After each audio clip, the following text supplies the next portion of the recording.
इंद्र છે, ભગવાન વિષ્ણુ છે, બ્રહ્માજી છે, બધા ખૂબ સુંદર રૂપ શણગાર સજી, કારણ કે મહાદેવના લગ્નની અંદર હાજરી આપવાની છે, ખૂબ સુંદર રીતે તૈયાર થઈ અને જાન નીકળી છે. આ બધા દેવો છે, ગંધર્વો છે, ઇન્દ્ર છે, એ બધા નું જે ટોળી છે એ બધી આગળ છે, કારણ કે શિવની સાથે રહેવા માટે કોઈ તૈયાર નથી. જાન હિમવાનને આંગણે આવી રહી છે ત્યારે મેના દેવી જમાઈને જોવા માટે આવ્યા છે, સાથે પોતાની સખીઓ છે, સખીઓને લઈ અને જાન જોવા માટે આવેલા છે. સૌથી પહેલા ઇન્દ્ર રાજ્યની અંદર પ્રવેશ કરતા પહેલો ઇન્દ્ર દેખાયો છે. ઇન્દ્રનું રૂપ જોયું અને મેના દેવી પૂછે છે કે આ જમાઈ છે? અરે ના ના, આ જમાઈ નથી.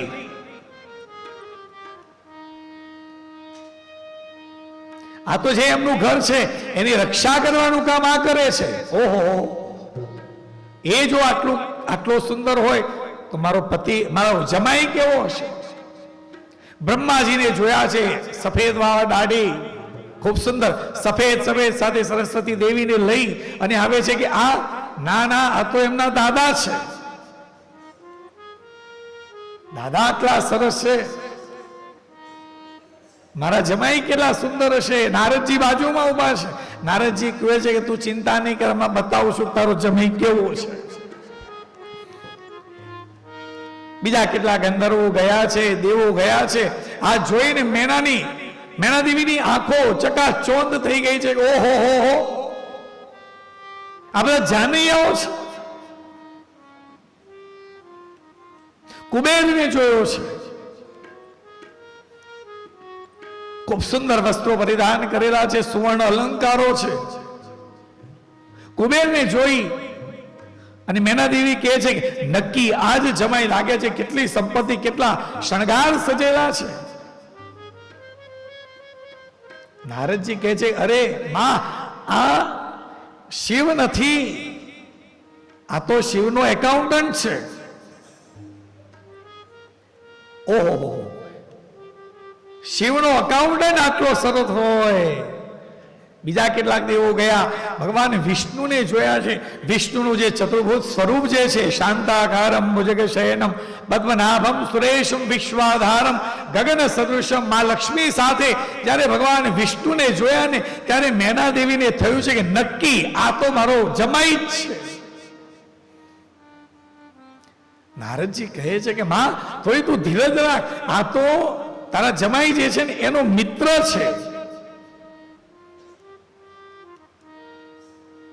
આ બધા જ દેવો પોતાની પત્ની સહિત મહેલની અંદર આવી ગયેલા છે. અને પછી ડમરૂની અવાજ સંભળાય છે, ડમ ડમ ડમ ડમ, પેલા વાગતા હોય ને કે આ ભાઈ ધૂળ શેની ઉડે છે? આ શું આવી રહ્યું છે? કે માં આ તારો જમાઈ આવી રહ્યો છે. ધૂળની ડમરીઓ ઉડી રહેલી છે. ધીરે ધીરે ધીરે ધીરે જેમ જાન નજીક આવતી ગઈ તો આગળ તો જાનૈયાઓ કૂદી રહેલા છે. એ આ જાનૈયાઓને જોયા ને મેના દેવીની આંખો પોળી થઈ ગઈ કે આ શું છે? ભૂત પ્રેત ઘણા છે કે મેં કહ્યું ને, ગળા નથી, કોઈના હાથ નથી, કોઈના પગ નથી, કોઈનું ડાચું નથી, કોઈ ઠેકાણું નથી. આ બધાને જોઈ અને મેના દેવી તો ગભરાઈ ગયા છે કે અરે રે, આ કોણ છે? કે માં આજે તારો જમાઈ છે ને, અહીંયાના સગાવાલા છે બધા. આ જોઈને મેના દેવી તો ગભરાઈ ગયેલા છે. ચક્કર આવે એવું થયું છે કે લો બીપીની જેવી હાલત થઈ ગઈ છે. નારદજી કહે માં ચિંતા નહીં કરો, જુઓ તમારો જમાઈ કેવો છે. નંદી પર બેસી ઊંધા માથે, કહેવાય ને સીધા નથી બેઠા, ઊંધા બેઠા છે. આખા અંગે પેલું આપણે કહીએ છીએ અંગે ભસ્મ સ્મશાનની ચોળી, સંગે રાખે ઓ સદા ભૂત ટોળી.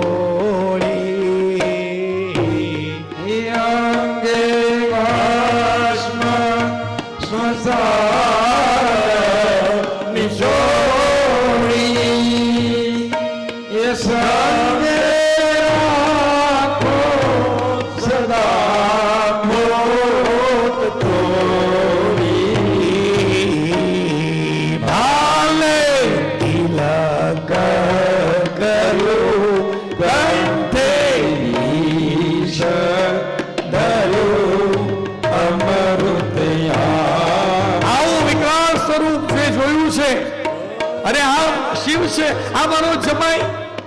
મેના દેવીને આમ પણ ચક્કર આવતા હતા. આ મહાદેવનું આ સ્વરૂપ જોઈ આમ તો પોખવા માટે આવેલા હતા, પણ ચક્કર આવ્યા છે અને બેભાન થઈ ગયેલા છે.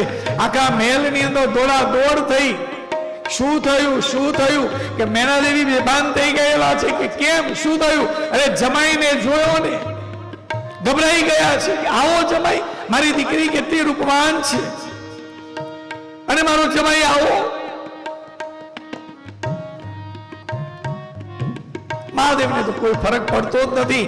ભગવાન વિષ્ણુ, બ્રહ્માજી, ઇન્દ્ર, કુબેર આ બધા જે જઈને પોતપોતાના આસન ઉપર બેઠેલા હતા, પણ જે મહેલની અંદર જે દોડા દોડી થઈ છે એ જોઈને બધા ઊભા થયા કે શું થયું. ત્યારે નારદજીએ કહ્યું છે કે મહાદેવનું આ સ્વરૂપ જોઈ અને પાર્વતીના માતી એટલે મહાદેવના જે સાસુ છે એ બેભાન થયા, ભંગ પડ્યો છે.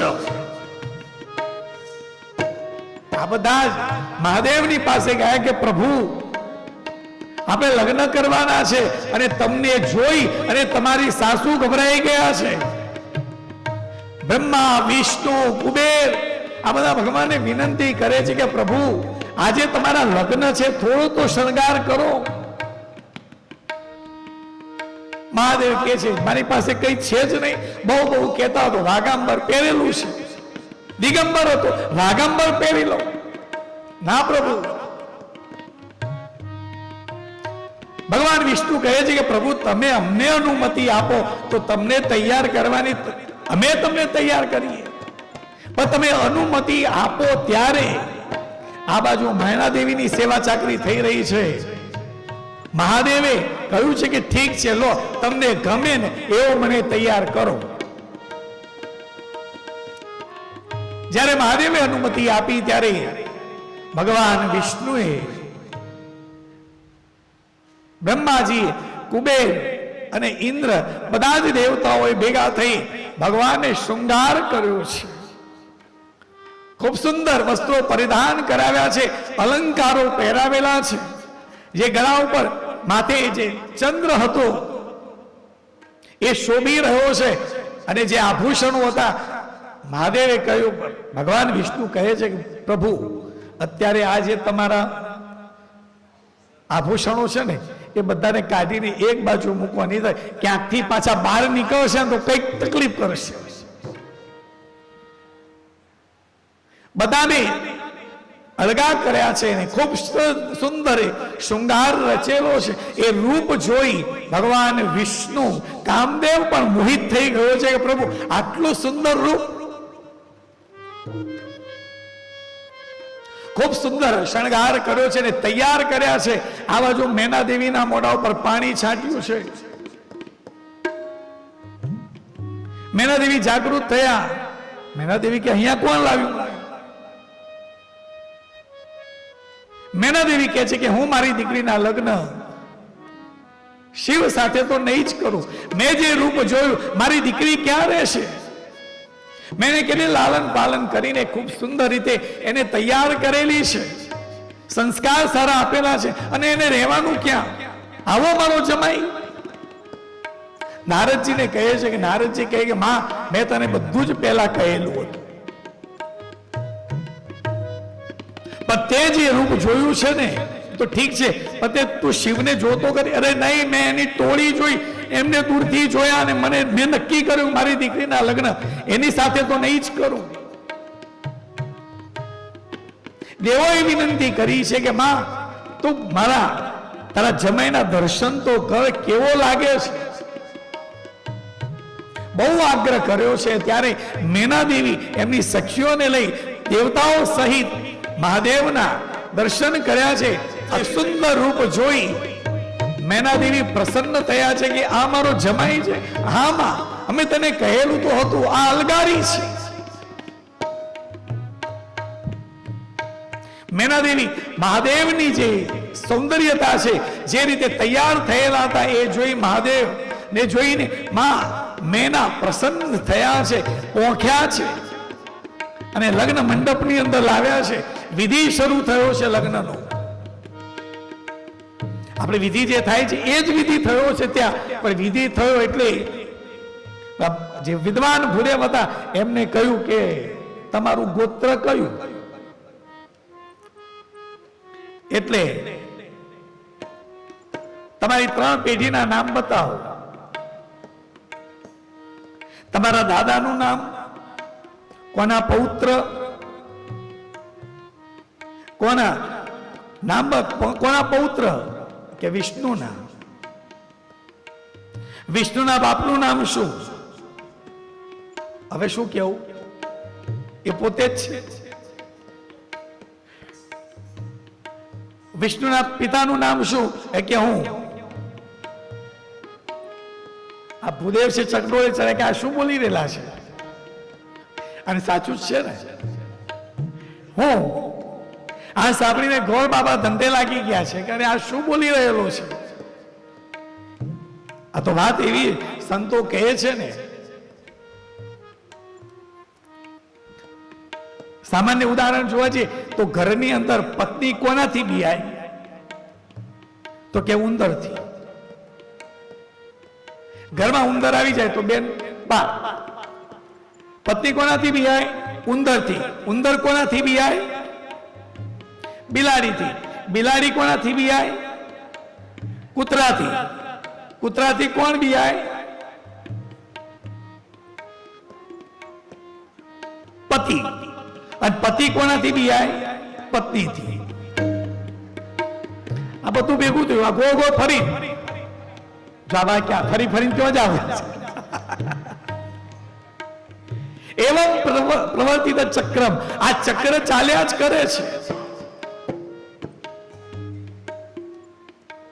ગોળ બાપા ધંધે લાગી ગયેલા છે. પણ બાજુ નારદજી છે સાથે. નારદજી એ બધી વાત સમજાવી છે. ગોળ બાપાને ખબર પડી છે. માં પાર્વતીને પછી પધરાવી લાવેલા છે. ખૂબ સુંદર રીતે આખો લગ્નનો પ્રસંગ થયો છે. એ વખતે હવે મહાદેવ તો આમ તો રહેતા હતા કૈલાસ પર એકલા, આજુબાજુ કોઈ નહીં. પણ હવે પાર્વતી માં સાથે લગ્ન કર્યા, પત્ની આવી. હવે પત્નીને કૈલાસમાં રખાય? એ તો કંટાળી જાય. એટલે પ્રભુએ એના માટે એક જગ્યા પસંદ કરી અને એક ક્ષેત્ર, એક આનંદ માટે એક જગ્યા પસંદ કરી છે, જેને આનંદવન તરીકે પણ ઓળખાય છે. એ બીજું કોઈ નહીં, એ કાશી ક્ષેત્ર છે. પત્ની સાથે જ્યારે રહેવાનું હોય ત્યારે એ કાશી ક્ષેત્રમાં આવીને રહેતા. તપશ્ચર્યા કરવી છે, કૈલાસમાં જાય. પહેલા એ આનંદવન હતું, સદેહે. ત્યાં શિવ અને પાર્વતી હાજર રહે છે. માટે કાશીનું મહત્વ છે. પણ જ્યારે એ જગ્યા પસંદ કરી, નગર વસાવવું હતું ને, ત્યારે પર્વતીય વિસ્તાર હતો, નદી કોઈ હતી નહીં, જગ્યા નહીં, પાણી નથી. પાણી વગર આજુબાજુ કોઈ રહેવા વાળું નથી. એ વખતે ભગવાને ત્રિશૂળ એમનું જે હતું એ જમીનની અંદર માર્યું છે. એમાંથી 3 ધારાઓ નીકળી છે. 2 ધારાઓ જે ધારાઓ નીકળી એ ગંગા નીકળી છે ત્યાંથી. 2 ધારાઓ હતી જે ગંગાનું નીર જે વહી રહેલું હતું એની સાથે ભળી ગઈ છે. ત્રીજું જે ઝરણું નીકળ્યું છે એ જઈ રહેલું હતું. ત્યારે મહાદેવે કહ્યું છે કે આપ અહીંયા રહો. અને એ માં ગંગા જે છે ને એ ઉત્તર વાહિની છે. એ ઉત્તર દિશા તરફ ગતિ કરી રહેલા છે. ત્યાં ગંગાજી ઉત્તર વાહિની થયા. આજુબાજુ લોકો રહેવા માટે આવેલા છે. ખૂબ સુંદર એવું આ નગરની રચના શિવે પોતાના આનંદ માટે પાર્વતી સાથે રહેવા માટે બનાવેલી જગ્યા છે. એ આનંદ ક્ષેત્ર છે.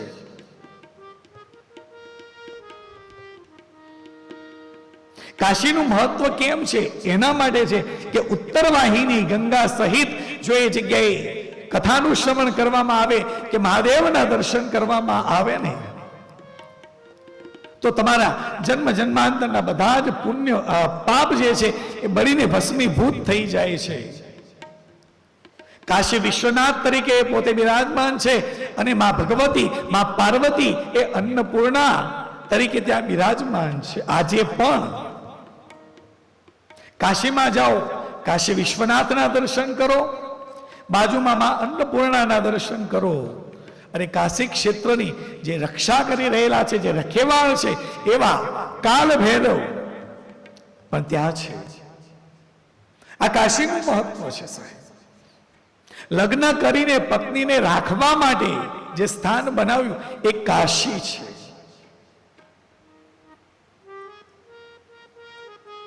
કૈલાસમાં તો છે શું? પથ્થર જ છે, અને એકલા છે, કોઈ છે નહીં બીજું. તો લગ્ન થયા છે, દાંપત્ય જીવન ખૂબ સુંદર ચાલી રહેલું છે, પણ એક વખત એવું થયું કે લક્ષ્મીજીએ બધા જ દેવોની પત્નીઓને વૈકુંઠમાં બોલાવી છે. કીટી પાર્ટી એ વખતથી ચાલુ થયેલી છે. બધા જ દેવતાઓની પત્નીઓને વૈકુંઠમાં બોલાવી, જેમાં ઇન્દ્રાણી, બ્રહ્માણી, પાર્વતી, બધા જ દેવોની પત્નીઓ ત્યાં આવેલી હતી. પણ જે વૈકુંઠની અધિષ્ઠાત્રી દેવી જો કોઈ હોય તો મહાલક્ષ્મી છે. વૈકુંઠનું જે સૌંદર્ય જોયું, સુખ સમૃદ્ધિના સાધનો જોયા, મહાલક્ષ્મીની સેવાની અંદર જે લોકો સેવા કરી રહેલા હતા, આ બધું જોયું ને પાર્વતીજી વિચારે છે ખૂબ સમૃદ્ધ છે. આ લક્ષ્મીનો જે વૈભવ જોયો છે ને, એનાથી પાર્વતીમાં બધા જ દેવોની પત્નીઓ જે પ્રસન્ન થઈ છે. કારણ કે અધિષ્ઠાત્રી વૈકુંઠની કોઈ દેવી હોય તો લક્ષ્મી છે. વૈભવ ખૂબ સુંદર હતો. સુવર્ણ જડિત મહેલ છે, રત્નોથી જડિત સિંહાસનો છે. આ ચકાચોંધ બધી જોઈ, આ વૈભવ જોયો છે. પાર્વતીજીને આવું મારે નથી,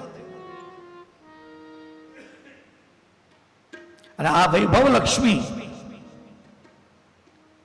આ બધી જે દેવીઓ છે, પછી તો વૈભવ લક્ષ્મીનું વ્રત પણ શરૂ થયું હતું વચ્ચે. શાસ્ત્રની અંદર નથી. હા, સંતોષીબા શાસ્ત્રની અંદર નથી. નવદુર્ગાની અંદર એ સ્વરૂપ છે જ નહીં. પણ સંતોષીમાં ઉપર ફિલ્મો બની, આરતીઓ બની, લોકો પ્રસાદે વેચ્યા, અને સંતોષીમાના વૈભવ લક્ષ્મીના વ્રતો પણ કર્યા, અને લોકોને એનાથી ફાયદો પણ થયો. લોકો ફિલ્મ જોવા જાય ને ત્યાં પ્રસાદ લઈને જતા હતા. બોલો, વિચાર કરો. જ્યારે સંતોષીમાનું ફિલ્મ આવ્યું ત્યારે તો કળિયુગમાં આ પ્રગટ થયેલી દેવીઓ છે, શાસ્ત્રની અંદર નથી, આપણે બનાવેલી દેવીઓ છે. આ તો શું સંતોષી માતાની પૂજા નહીં કરવાની? કરવાની. સંતોષી, સંતોષ એટલે તુષ્ટિ.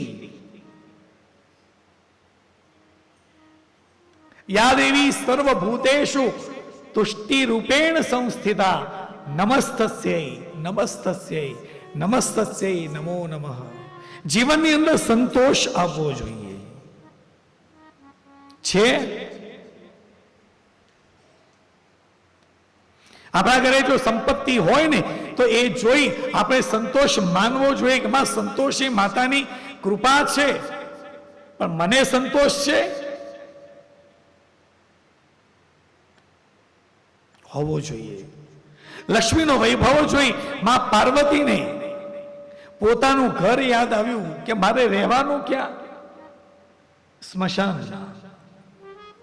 ગરમી લાગતી હોય, ક્યાંક પવન આવે ને સાથે ભસ્મ પણ ઉડી શરીર ઉપર લાગે, આવું તો મારું ઘર છે. છાંયડો જોયો તો આંબલીના ઝાડ નીચે બેસવાનું.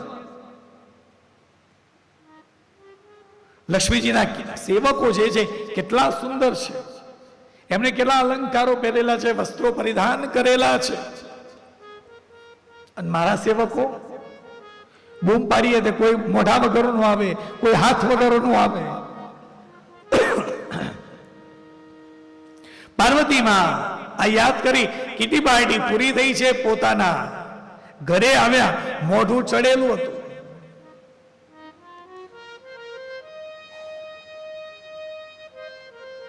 આ મોઢું ચડેલું જોઈ ભોળેનાથ બહારથી આવ્યા. આ પાર્વતીનું મુખ જોયું, સમજી ગયા કે નક્કી કોક થયું લાગે છે આજે. પ્રભુ કહે છે કે દેવી ભોજન લાવો. આ જ્યાં કહ્યું છે તેમાં પાર્વતી કહે માથે છાપરું નથી, શરમ કરો, છાપરું નથી. મહાદેવને ખબર પડી કે નક્કી તું ક્યાં ગઈ હતી, કે છે કીટી પાર્ટીમાં. એટલે પછી તો બોલવા જેવું હતું જ નહીં. આ ત્યાં બધાએ ચડાઈ હશે. હવે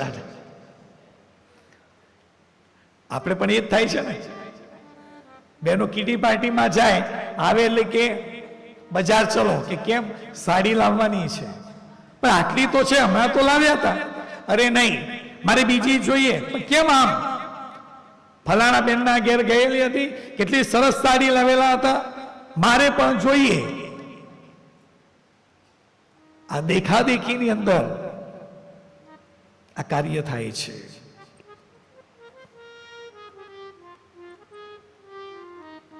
મહાદેવ ને થયું કે હવે કંઈક કરવું પડશે.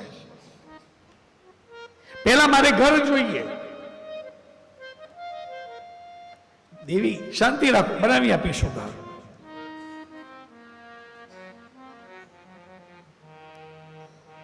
વિશ્વકર્માને બોલાવ્યા છે કે ભાઈ જલ્દી આવો, કે શું થયું?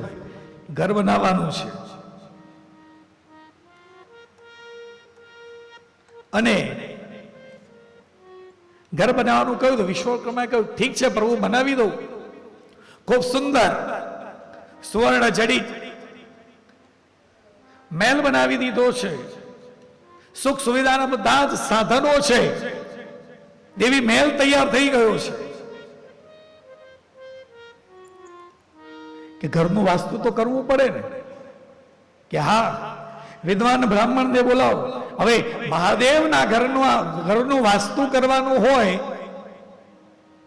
એટલે બ્રાહ્મણ કેવો જોઈએ? એ પણ એટલો વિદ્વત્તા પૂર્ણ જ જોઈએ ને. ગોર કોણ છે? બોલાવ્યો છે રાવણને બોલાવ્યો છે, વિદ્વાન છે.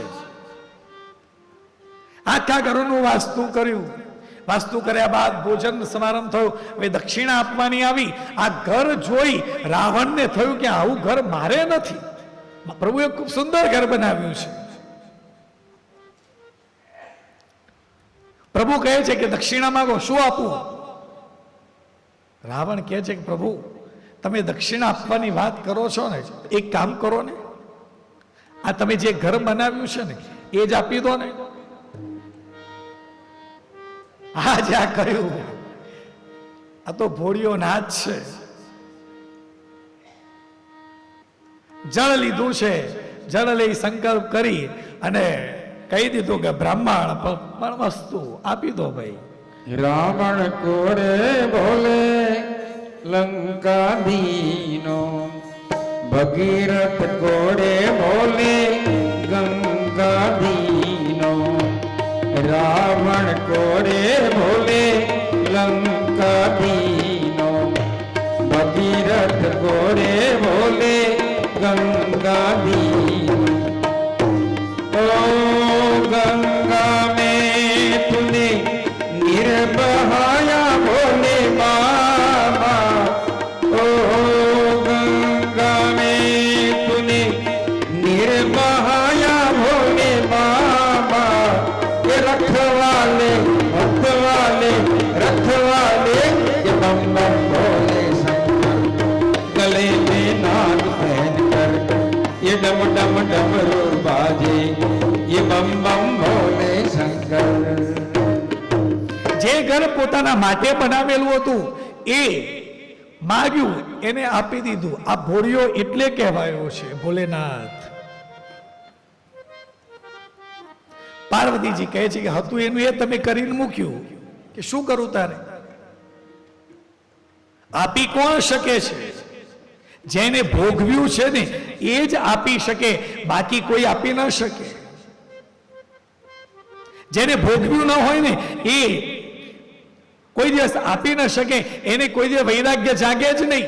પણ જેને ભોગવ્યું છે ને એ જ વૈરાગ્ય ની એની અંદર જ આવે. તમે જોયું છે ભર્તૃહરિએ શૃંગાર શતક લખ્યું. શૃંગાર શતક લખ્યું, એ શૃંગારનું વર્ણન આપણે સાંભળીએ ને તો એમ થાય કે ઓહો હો હો કેવું વર્ણન છે, કારણ કે એમને ભોગવ્યું છે. શૃંગાર શતક લખ્યું છે અને એના પછી વૈરાગ્ય શતક પણ લખ્યું છે. કોણ લખી શકે? જેને ભોગવ્યું હોય એ લખી શકે. શિવ આવો ભોળો છે.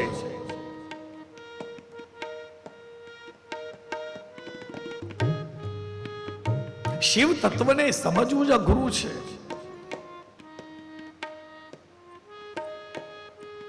જે કંઈ પણ આપે છે એવી રીતે આપે છે, બસ મારું છે ને એ પણ એનું જ છે, વાપરવા દે ને.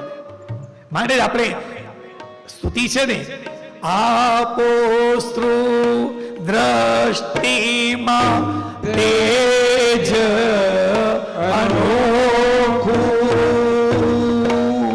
સારી સૃષ્ટિમાં શિવ રૂપ દેખું, જમો મંદમતી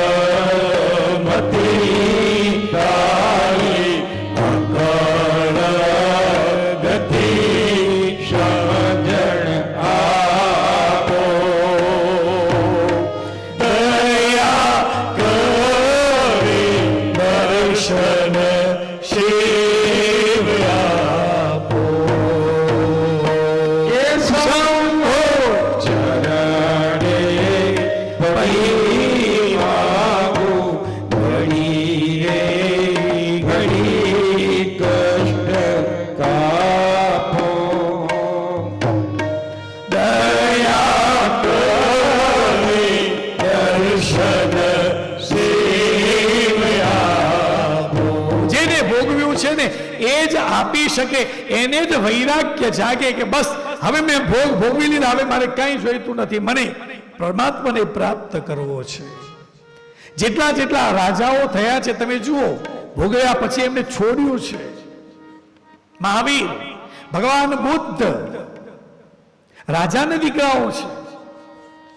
સંપૂર્ણ ત્યાગ કરીને ગયા ને ઈશ્વર મળ્યો છે, પ્રભુ મળ્યા છે, પોતે જ એ સ્વરૂપે પૂજાયા છે. બધું છોડીને ગયા, એમના મંદિરો બન્યા, પાછો એમને એટલો શૃંગાર કરવામાં આવે છે. છોડ્યું છે. હમણાં હતું કે વોટ્સઅપમાં બી આવતું હતું કે આપણે સંપત્તિ વાળા હોઈએ એટલે અલંકારો પહેરીએ, વીંટીઓ પહેરીએ, આ બધું આપણે પહેરીએ છીએ.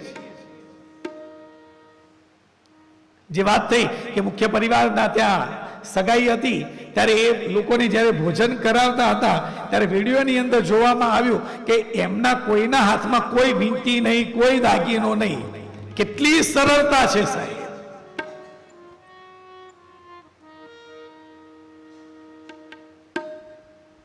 સંપત્તિ હોય પણ એ ભોગવ્યા પછી તો અમુક સમય થાય ને ત્યારે વૈરાગ્ય જાગૃત થવો જોઈએ. છોડો આ બધું દુઃખ છે. આ અલંકારો પહેરીને બહેનોને કહીએ કે અહીંથી 5 કિલોમીટર ચાલતા જવાનું છે, કોઈ બેન જશે? કેમ? આ પહેર્યું છે, કદાચ કોઈ છીનવી લેશે તો, ખેંચશે તો. એ સંપત્તિ જ દુઃખનું કારણ બને છે. શિવ એ કહે છે છોડો, વૈરાગ્ય ભાવ આવવો જોઈએ. અમુક સમય થાય ત્યારે મનુષ્યને સંસાર પ્રત્યે, પરિવાર પ્રત્યે વૈરાગ્ય થવો જોઈએ. બસ બહુ માયા નથી રાખવી. માયા ઓછી કરો, અને માયા ઓછી કરવા માટે જ આવા આશ્રમો છે કે વર્ષમાં શરૂઆતમાં અઠવાડિયા માટે આવો, પછી 15 દિવસ માટે આવો, 25 દિવસ માટે આવો. શ્રાવણ મહિનો આવે 1 મહિના માટે આપણે ઘરેથી દૂર, બસ. અને આવી જગ્યા પસંદ કરવી, એનું કારણ ટાવર જ નથી આવતા. જો કોઈના હાથમાં મોબાઈલ છે, મને બહુ ગમ્યું, નહીતર અહીંયા બોર્ડ મારવા પડે, ભાઈ કથા વખતે મોબાઈલને સ્વિચ ઓફ રાખવા કે સાયલેન્ટ બોર્ડ ઉપર રાખવા. કેટલા ભાગ્યશાળી છીએ કે અંદર આવ્યા એટલે મોબાઈલ ઓટોમેટિક સાયલેન્ટ, ટાવર આવે તો રિંગ વાગે ને, નેટ જ નથી. આમ તો આપણી કથા લાઈવ થવાની હતી, આયોજન તો એનું જ હતું, પણ તકલીફ એ થઈ કે અંદર ટાવર જ આવતું નથી. કદાચ થોડી હવા આવે અને ટાવર આવે તો કંઈક દેખાય ને પાછું જતું રહે. કેટલી શાંતિ છે, કોઈ રીંગો વાગતી જ નથી સાહેબ. બે જ કામ છે, કથા સાંભળવી, ભોજન લેવું, ભજન કરી હોઈ જાઓ. સાલું કાલે 9:30 ભજન પૂરા થયા પછી હું બહાર આવ્યો ને, સુમસામ, આહા, સ્વર્ગ છે સાહેબ. અહીંયા જો તમે મહિને રહો ને તો હું ગેરંટી આપું છું કે મોબાઈલની લત તો છૂટી જ જાય સાહેબ. અને સવારે 7 વાગ્યા નથી કે આમ કોલાહલ થવા માંડે છે ચા નાસ્તા માટે, અને ઘેર હોય તો કરીએ છીએ. ઊંઘવા દે ને, કેમ તો રાતે 12 વાગ્યા સુધી આમાં શું કરો અહીંયા.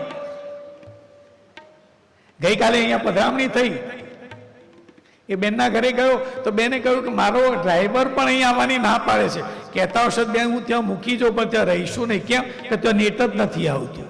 અમે ટાઈમ ક્યો કાઢીએ?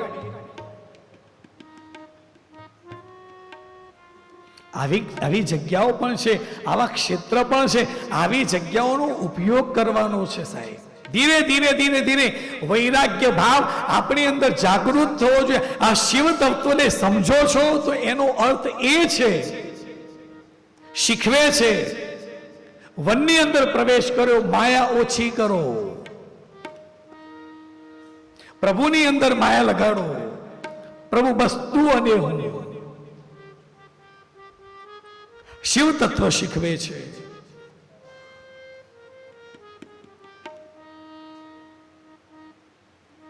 શિવ વિવાહ થયો છે, ચારે બાજુ પ્રસન્નતા થઈ, લગ્ન થયા ને એટલે દેવતાઓને થયું કે હાશ, હવે અમને શાંતિ. કેમ?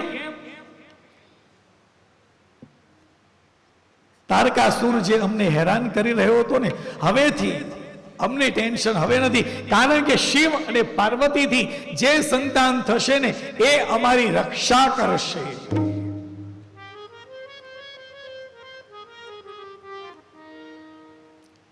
એના પછી રુદ્ર સંહિતાના 4th ખંડની અંદર નારદજીએ પૂછ્યું છે કે હે દેવતાઓનું સર્વ મંગલ કરનાર દેવ એ મહાદેવ છે.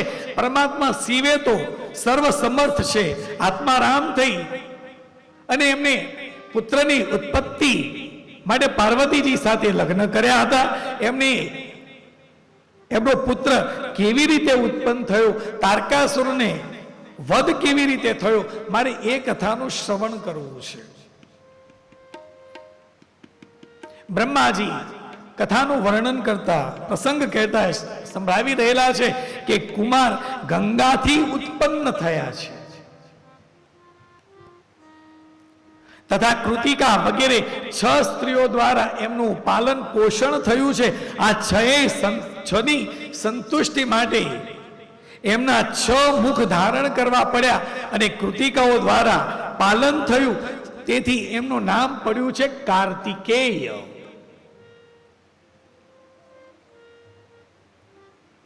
ત્યાર પછી શંકર અને ગિરિજાની સેવાની અંદર એ લાગ્યા છે. એની કથા સંભળાવી છે. કાર્તિકેયનો જે જન્મ થયો છે એનાથી શિવ અને પાર્વતી બંનેને પ્રસન્નતા થઈ છે. મહાદેવે કાર્તિકેયને લઈને પોતાના ખોળામાં બેસાડ્યો છે, અત્યંત સ્નેહ વરસાવ્યો છે. માં પાર્વતીએ એમને ચિરંજીવ બનાવ્યા છે. દેવતાઓએ એમને આયુધ આપ્યા છે, શક્તિ આપી છે, અસ્ત્ર શસ્ત્રની વિદ્યા આપી છે, અસ્ત્ર આપ્યા, શસ્ત્રો આપ્યા છે.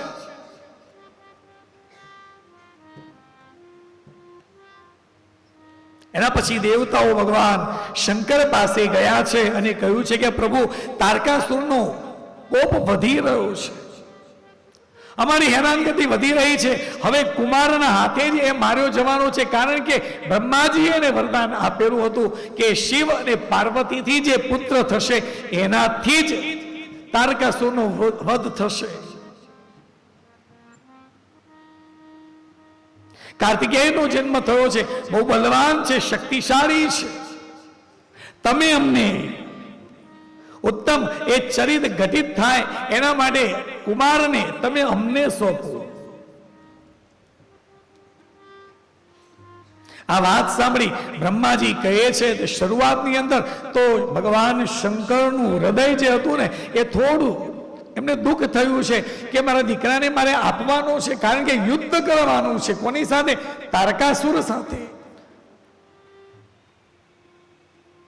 ખૂબ શક્તિશાળી છે. પણ જ્યારે દેવોએ પ્રાર્થના કરી છે, સ્તુતિ કરી છે, મહાદેવે એમની વાતનો સ્વીકાર કર્યો છે અને એમનો જે તારકાસુરનો વધ કરવા માટે એમનો જે પુત્ર હતો એ પુત્ર દેવોને આપ્યો છે. દેવોને પ્રસન્નતા થઈ છે. જેવો દેવોને કાર્તિકે સોંપવામાં આવ્યો છે તે દેવોની જે સેના હતી એના એમને અધિપતિ બનાવ્યા છે, સેનાપતિ બનાવ્યા છે. અને તમારા નેજા હેઠળ આપણે યુદ્ધ કરવાનું છે અને તારકાસુરને મારવાનો છે.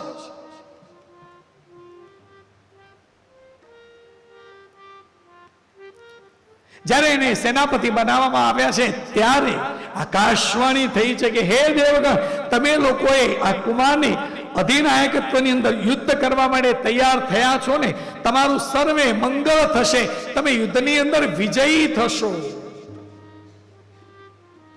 આજે આકાશવાણી સાંભળી છે, એ આકાશવાણી સાંભળી દેવતાઓની સભાની અંદર, દેવતાઓની સેનાની અંદર પ્રસન્નતા વ્યાપી ગઈ છે કે હાશ, હવે આપણને કોઈ ડર નથી, હવે આપણે ચોક્કસ વિજયી બનીશું. આ કહું ને એટલે મને એમ થાય કે આકાશવાણી એ વખતે જ થતી હતી. અત્યારે તો આપણે કોઈ જગ્યાએ આકાશવાણી સાંભળી નહીં. આકાશવાણીની જે વાત છે એ દરેકના મનની અંદર એવો એક ભાવ આવી ગયો, પોઝિટિવ એટીટ્યુડ આવી ગયેલો હતો કે વિચાર પોઝિટિવ થઈ ગયેલો હતો કે બસ હવે શિવ અને પાર્વતીનો પુત્ર આપણી સાથે છે ને, મને હવે કોઈ ડર નથી, આપણે જીતીશું જ. શ્રદ્ધા, એક ભાવ જાગૃત થયો છે. જીવનની અંદર પણ આપણે ઘણી વખત જોઈએ છીએ કે દીકરો ધંધો કરતો હોય ને ત્યારે દીકરો આમ ગભરાઈ ધંધાની શરૂઆત હોય ને એટલે ગભરાઈને કરે કે આ કરું કે પેલું કરું. પણ એક વખત ખબર પડી ગઈ ને, પિતાએ કહ્યું છે કે બેટા તું ધંધો કર, તને કંઈ થાય ને હું પાછળ છું. પછી તમે જુઓ કોન્ફિડન્સ એનો કઈ થશે, મારા પિતાજી છે. ઘણી વખત ધંધાની અંદર ભાગીદાર સાથે હોય ને, કોઈ વ્યક્તિ પૈસાનું ઇન્વેસ્ટમેન્ટ કરે, બીજો વિચારોથી કંઈક સારું કરતો હોય તો કોઈક જગ્યાએ તકલીફ લાગે ને તો એ વ્યક્તિ કે હું એકલો નિર્ણય ના લઉં, ફલાણા ભાઈ મારી સાથે હોય ને તો આપણે ડિસિઝન લઈએ, એ મારી સાથે હશે ને તો મને વાંધો નથી. અહીંયા આકાશવાણી થઈ જેનાથી દેવોની સેના જે માટી તારકાસુરની સાથે યુદ્ધ કરવા માટે પ્રયત્નો તો અખૂટ કરેલા છે, પણ જેટલી વખત જાય એટલી વખતે હારીને આવે છે. કેટલાય દેવતાઓ મરી ગયેલા છે. હવે યુદ્ધ કરી અને આ લોકો ગભરાઈ ગયેલા છે. પણ વરદાન જ્યારે માગેલું હતું એમાં કહેલું હતું કે શિવના થી જ મારું મૃત્યુ થાય અને શિવનો પુત્ર જન્મ્યો છે અને દેવોની સેનાના એ અધિનાયક બન્યા છે ને, બસ હવે તો આપણે વિજયી થઈશું જ. કોન્ફિડન્સ લેવલ વધી ગયું છે અને આ વિચાર દરેક દેવોના મનમાં આવ્યો છે ને, માટે તમે વિજયી બનેલા છે. સવારે કહ્યું એમ જીવનની અંદરથી નકારાત્મકતા કાઢી નાખો, પોઝિટિવ રહો. ગમે તેવું દુષ્કર કાર્ય હોય ને તો પણ થઈ જશે.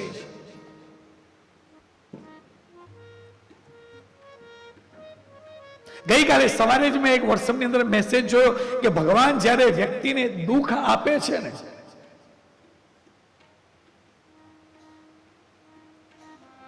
જ્યારે ભગવાન કોઈ વ્યક્તિને દુઃખ આપે છે ને, એમાંથી નીકળવાના 10 રસ્તા પણ તૈયાર રાખેલા છે.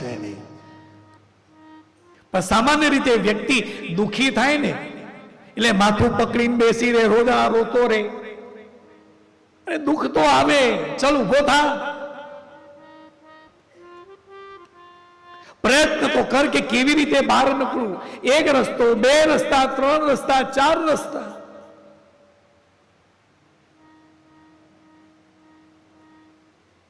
એ 10 રસ્તામાંથી એક રસ્તો તો એવો હશે કે એમાંથી તમે નીકળી અને બહાર નીકળશો. નીકળ્યા પછી એમ થશે કે હાશ, આ દુઃખ લાવ્યું કોણ? કોઈ નહીં, તું તારી જાતે જ આવ્યો છે. વ્યક્તિ જ્યારે ભગવાને દુઃખ આપે છે, સાથે એમાંથી બહાર નીકળવાના રસ્તા પણ આપે છે. એ જોવા માંગે છે કે તું કેટલો પ્રયત્ન કરે છે. અને જીવનની અંદર દુઃખ તો આવવું જ જોઈએ, તો જ તમને સુખનો અનુભવ થશે. જો જીવનની અંદર દુઃખ આવે જ નહીં તો એને દુઃખનો અનુભવ જ નહીં થાય. અને તમે છો ત્યાં સુધી જો એને દુઃખનો અનુભવ થશે ને તો એમાંથી બહાર નીકળવા માટે તમે હશો. સુખ દુઃખ આવે મારા વાલાની ઈચ્છા વડે, સુખ દુઃખ આવે મારા વાલાની ઈચ્છા વડે.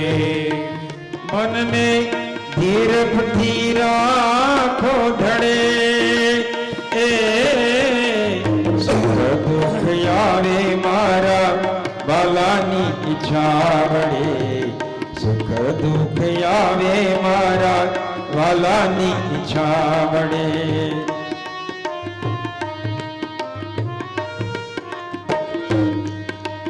સંપત્તિ વિપાથી ઓચિંતાની સૌને આવી મળે, સંપત્તિ વિપાથી ઓચિંતાની સૌને આવી મળે. દાસ સવો ગુરુ ફૂલગર ચરણે, દાસ સવો ગુરુ ફૂલગર ચરણે, નામ વાડાને નહીં નડે. એ મનવા સુખ દુઃખ આવે મારા વાલાની ઈચ્છા વડે, સુખ દુઃખ આવે મારા વાલાની ઈચ્છા વડે. એ આકાશવાણી સાંભળીને દેવોના સમૂહની અંદર ઉત્સાહ વધી ગયો છે. એમનો ભય જતો રહ્યો કે હવે આપણે વિજયી થઈશું. આખી સેના લઈ અને જે દૈત્યરાજ જે હતો તારકાસુર, એની સાથે યુદ્ધ કરવા માટે કહેવાય ને એવી રીતે દોડ્યા છે. આ સેનાને આવતી જોઈ તારકાસુરે પણ પોતાની જે સેના હતી, 100ની સેના લઈ અને દેવો ઉપર આક્રમણ કરવા જઈ રહ્યો છે. તારકાસુર જોઈ રહ્યો છે કે અત્યાર સુધી આ દેવોની સાથે હું યુદ્ધ કરતો હતો ત્યારે દેવોની અંદર શક્તિ હતી નહીં, આજે આટલી બધી શક્તિ આવી ક્યાંથી? તારકાસુર પોતાના અસ્ત્ર શસ્ત્ર લઈ અને દેવોની સેના ઉપર આક્રમણ કરવા માટે જાય છે. સૌથી પહેલા વીરભદ્ર જે શિવના જટામાંથી ઉત્પન્ન થયેલા હતા, વીરભદ્ર સાથે મહાબલી એવા આ તારકાસુરનું યુદ્ધ થયું છે. ભયંકર કડાકા પડાકા થઈ રહેલા છે. ચારે બાજુ હાહાકાર મચી રહ્યો, કારણ કે બંને શત્રુ શક્તિશાળી છે.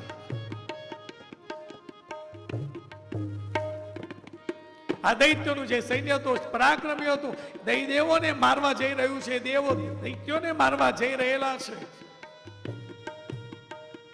બંને બળિયા લડી રહેલા છે, પણ તારકાસુર હારે એમ નથી. ત્યારે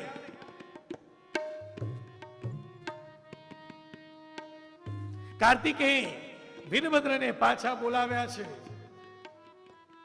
ઇન્દ્ર લડવા માટે જાય છે. ઇન્દ્ર હારીને પાછા આવે છે. એના પછી ભગવાન વિષ્ણુ જઈને સુદર્શન ચક્ર છોડ્યું છે, પણ એનાથી પણ કંઈ થતું નથી. કારણ કે તારકાસુર પાસે જે શક્તિઓ છે, અમોઘ શક્તિઓ એવી છે કે જે દેવો પાસે નથી. કાર્તિકેય ભગવાન વિષ્ણુને પણ પરત બોલાવ્યા છે અને કહ્યું છે કે પ્રભુ આપ રહેવા દો. બ્રહ્માજી કહે છે કે શંકર સુવન, શંકર પુત્ર સ્વામી કાર્તિકેય આગળ આવ્યા છે અને એમને કહ્યું છે કે આ તારકાસુરનો હું વધ કરીશ. આ તારકાસુરનો વધ નિશ્ચય કરવા માટે એ વિમાનની અંદર બેઠેલા હતા. વિમાનમાંથી એ નીચે ઉતર્યા છે, પગપાળા ચાલવા માંડ્યા છે, યુદ્ધની અંદર જઈ રહેલા છે. બાળ સ્વરૂપ છે. તારકાસુર કહે છે કે આ છે શિવનો પુત્ર, એ મને મારશે. આ બાળક મને નહીં મારી શકે, એની એટલી શક્તિ નથી કે એ મારી સાથે યુદ્ધ કરી શકે. કહ્યું શિવ મહાપુરાણની અંદર લખ્યું ભયંકર યુદ્ધ થયું છે કાર્તિકેય અને તારકાસુરની વચ્ચે. જે અસ્ત્રો ટકરાયા છે એની અંદરથી જે વીજળી પ્રગટ થઈ રહી છે, જે અવાજ આવી રહેલા છે, દેવતાઓ ગભરાય છે, દૈત્યો પણ ગભરાયેલા છે. દેવોની અંદર શક્તિ વધી છે કે કાર્તિકેયજી પરાક્રમથી યુદ્ધ લડી રહેલા છે. દેવો પણ એના સૈન્ય ઉપર અતિ ઉત્સાહથી અને શક્તિથી આક્રમણ કરી રહેલા છે. અસુરોનું મસ્તકનું છેદન કરી રહેલા છે. ત્યારે તારકાસુર જેવો કાર્તિકેય ભગવાનની નજીક આવે છે. ત્યારે તારકાસુરને મારવા માટે અમોઘ જે ત્રિશૂળ હતું, એ ત્રિશૂળ તારકાસુરને માર્યું છે. એ જેવું માર્યું છે એવું એનું મસ્તક જે હતું એ ધડથી અલગ થઈ ગયું છે. તારકાસુરને માર્યો છે. આ માર્યો જેવા સમાચાર દેવોને ખબર પડી. ચારે બાજુ જય જયકાર થયો છે. જય હો કાર્તિકેય મહારાજનો, જય હો કાર્તિકેય મહારાજનો. તારકાસુરને માર્યો છે. જે દેવતાઓ હતા એમને અસુરો જે એમની સાથે સૈન્યની હતા એમને પણ મારી રહેલા છે. ત્યારે એમાંથી કેટલાક અસુરો જે છે એ માફી માંગે છે. પાહી પાહી, અમારી રક્ષા કરો, અમારી રક્ષા કરો, અમને મારશો નહીં. કુમારના શરણે આવ્યા છે. કેટલાક મરી ગયા, કેટલાક મેદાન છોડીને ભાગી ગયા, કેટલાય કાર્તિકેયની શરણમાં આવ્યા છે કે અમારી રક્ષા કરો, અમારી ભૂલ થઈ ગઈ. ચારે બાજુ દીનતા છવાઈ ગઈ છે અને દૈત્યોના રાજા જે હાર્યો છે અને દેવો જે વિજયી થયા છે, ચારે બાજુ જય જયકાર થઈ રહ્યો છે. કૈલાસ પર મહાદેવ શંકરને ખબર પડી છે. કાર્તિકેયના વિજયના સમાચાર સાંભળી અને યુદ્ધની અંદર વિજય થયા એની વધાઈ આપવા માટે ભગવાન શંકર અને પાર્વતીજી એ યુદ્ધ ક્ષેત્રમાં આવે છે. પોતાના દીકરાને ઉપાડી પોતાના ખોળામાં બેસાડે છે કે બેટા આટલો શક્તિશાળી તું. પ્રેમપૂર્વક એના મસ્તક પર હાથ ફેરવ્યો છે. સ્નેહ વરસાવી રહેલા છે મા અને પિતા. અને હોય જ નહીં સાહેબ, નાની ઉંમરની અંદર આટલી શક્તિ સંપાદન કરી અને આટલા મોટા રાક્ષસને મારવો કઈ નાની સુની વાત નથી. જે તારકાસુર આ દેવોને હેરાન કરતો હતો એને મારા બાળકે માર્યો છે અને દેવોની સેના જીતી છે. એ વિજયની અંદર માતા પિતાને પણ અતિ પ્રસન્નતા થાય છે. સાંસારિક રીતે જોવા જઈએ ને, નાનપણ ઉંમરની અંદર બાળક જ્યારે ધંધો કરે કે નોકરી કરે ને, અને જેમ જેમ સમાજની અંદર, રાજ્યની અંદર, દેશની અંદર લોકો એની કીર્તિ ફેલાય, લોકો એને યાદ કરે, આવી અને માતા પિતાને કહે કે તમારો દીકરો બહુ હોશિયાર છે, આજે લોકો આવીને કહે ને, એનો આનંદ જો સૌથી વધારે જો કોઈને હોય ને તો એના માતા પિતાની છે. એના માતા પિતાની આંખમાં અશ્રુ આવી જાય છે. મેં મારા બાળકને ખૂબ સુંદર સંસ્કાર આપ્યા છે, સરસ અભ્યાસ કરાવ્યો છે. એ અભ્યાસના પ્રતાપે આજે કુટુંબની અંદર, સમાજની અંદર એની લોકો વાહ વાહ કરી રહેલા છે.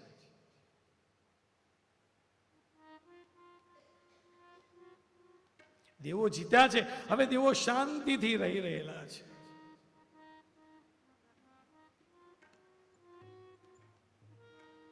પછી તો વિમાનમાં બિરાજમાન થઈ કાર્તિકેય, મહાદેવ અને મા પાર્વતી સહિત એ કૈલાસ પર પહોંચ્યા છે અને ત્યાં આનંદથી પોતાનું જીવન વ્યતીત કરી રહેલા છે.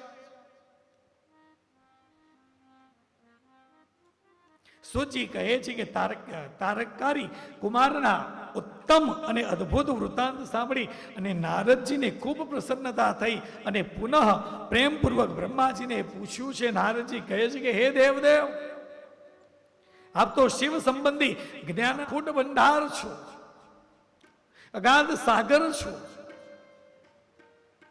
મેં સ્વામી કાર્તિકેયની સદવૃત્તાંતને મેં ખૂબ સુંદર રીતે સાંભળ્યો. હવે મારે ગણેશજીનું ઉત્તમ ચરિત્રનું શ્રવણ કરવું છે.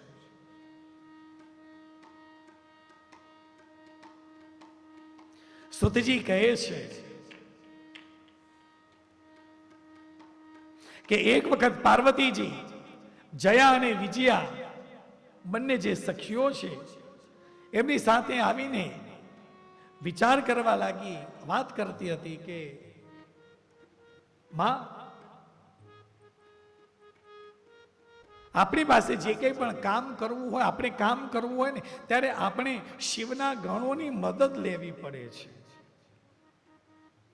આ બધા ગણ રુદ્રના છે. નંદી, ભૃંગી વગેરે એ બધા આમ તો આપણા જ છે, એનો વાંધો નથી, પણ એ શિવની આજ્ઞા પાલક છે. શિવજીને કામ ન હોય ત્યારે આપણે એમને બોલાવીએ તો એ આપણું કામ કરે.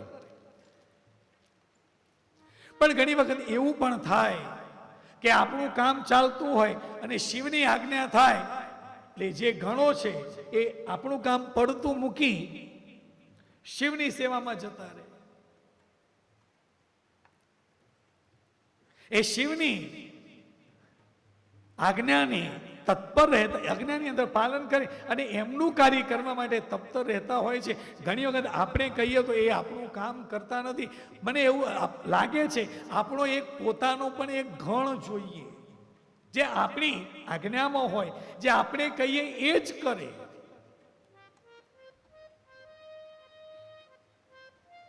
જ્યારે સખીઓએ પાર્વતીજીને આ વાત કરી છે ત્યારે પાર્વતીજીને એક પ્રસંગ યાદ આવી ગયો છે કે એક વખત એવું થયેલું હતું કે પાર્વતીજી સ્નાન કરવા માટે સ્નાન કરી રહેલા હતા. એ વખતે નંદી રક્ષા કરતો હતો, પણ એ વખતે મહાદેવ આવ્યા.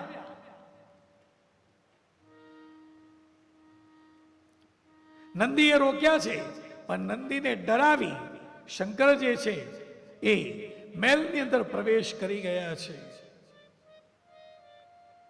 મહાદેવને આવેલા જોઈ મા પાર્વતીજી સંકોચાયા છે, ગભરાયા છે. એ વખતે મા પાર્વતીને લજ્જા આવી છે.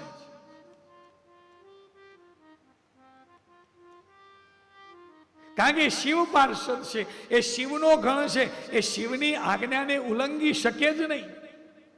માટે દેવી આપણો એક ગણ જોઈએ, જે આપણે કહીએ એ જ કરી કાર્ય કુશળ જોઈએ.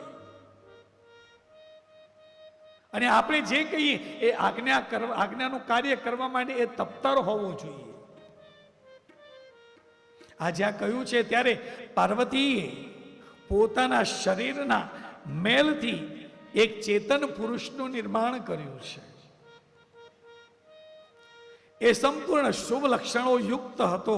એના બધા જ અંગ સુંદર હતા અને દોષ રહિત હતા. એમનું શરીર વિશાળ, પરમ શોભાયમાન અને મહાન બલ પરાક્રમથી સંપન્ન હતા. દેવીએ એમને ખૂબ સુંદર વસ્ત્રો આપ્યા છે, અલંકારો આપ્યા છે,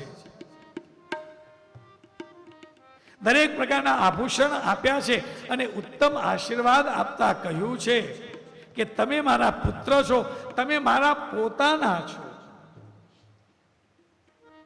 તમારા સમાન મને બીજું કોઈ વાલું છે જ નહીં. આ જ્યાં કહ્યું છે ત્યારે આ જે પુરુષ છે એને કહ્યું છે કે હે માં, આજે આપને એવું તો કયું કાર્ય આવી પડ્યું કે આપે મારું નિર્માણ કર્યું, મને પ્રગટ કર્યો. ત્યારે શિવાએ કહ્યું છે કે હે તાત, તમે મારા પુત્ર છો, મારા પોતાના જ છો, તેથી તમે મારી વાત જાણો, મારી વાત સમજો અને આજથી તમે મારી રક્ષા કરશો, તમે દ્વારપાળ છો. મારી આજ્ઞા સિવાય કોઈ પણ વ્યક્તિ હઠાગ્રહથી પણ એ અંદર આવવાનો પ્રયત્ન કરે, મારી પરમિશન વગર, મારી આજ્ઞા વગર કોઈ મારા મહેલની અંદર આવે નહીં. બસ આ કામ તમારે કરવાનું છે. ગણેશ કહે છે કે ઠીક છે માં. ત્યારે એક વખતની કથા આપણને ખબર છે કે ગણપતિ દ્વારપાળ દ્વાર ઉપર રક્ષા કરતા હતા. માં પાર્વતી અંદર સ્નાન કરવા માટે ગયેલા છે ને કહેલું છે કે હું અંદર છું, કોઈ પણ વ્યક્તિ આવે અંદર જવાનું કે એને અંદર આવવા દેવાનું નહીં, મારી આજ્ઞા નથી. ઠીક છે માં.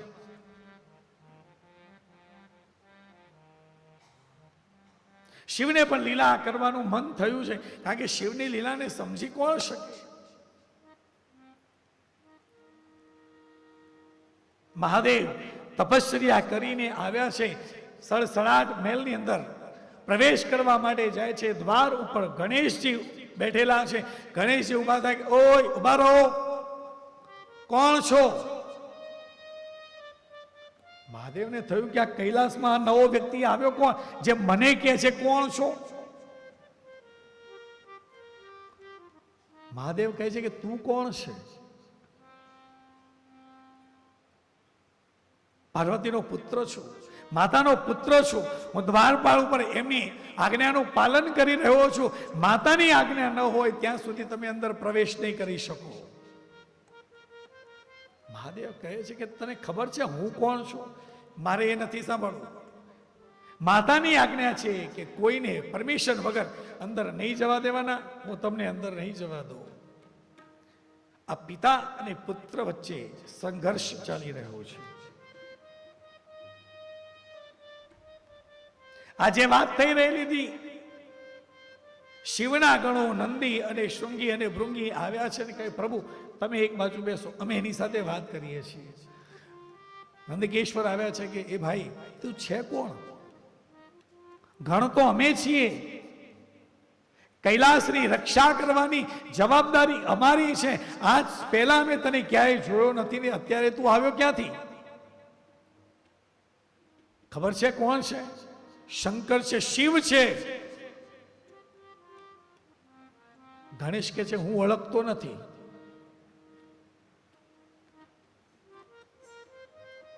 નંદી અને શૃંગી એને સમજાવી રહેલા છે કે આ જે કૈલાસ ધામ જે છે ને આ એનો માલિક છે, આ એનો મેલ છે.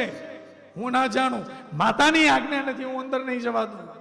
બહુ સમજાવવાનો પ્રયત્ન કર્યો, માન્યા નહીં. ત્યારે નંદી શૃંગી અને ભૃંગી સાથે ગણેશજીએ યુદ્ધ કર્યું છે. આ ત્રણેયને હરાવ્યા છે.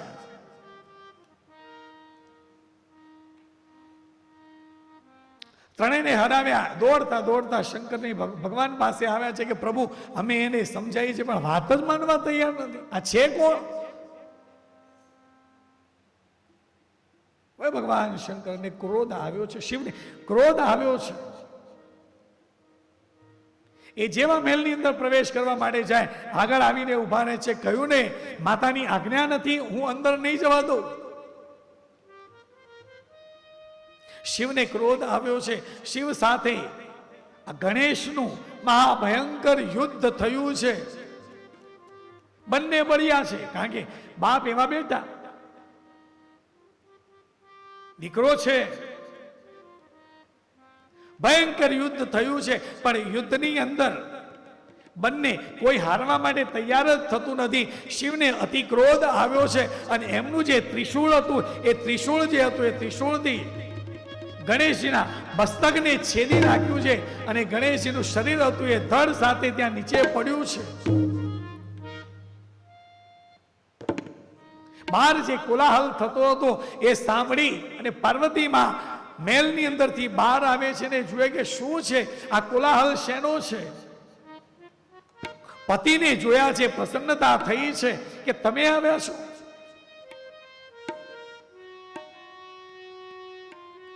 થોડીક નજર પડી, બાજુમાં નજર કરી તો ગણેશ જે સંતાન હતું, જે ગણ રક્ષા કરી રહેલા હતા, એનું મસ્તક ધડથી અલગ થયેલું જોઈ માં પાર્વતી અતિશય કૃપાયમાન થયા છે. ક્રોધ આવ્યો છે કે મારા દીકરાને માર્યો કોણે. આખા બ્રહ્માંડની અંદર ધ્રુજારી થવા માંડી છે. વિશ્વની અંદર કોઈને બચવા નહીં દઉં. જેને દીકરાને માર્યો છે એને છોડીશ નહીં.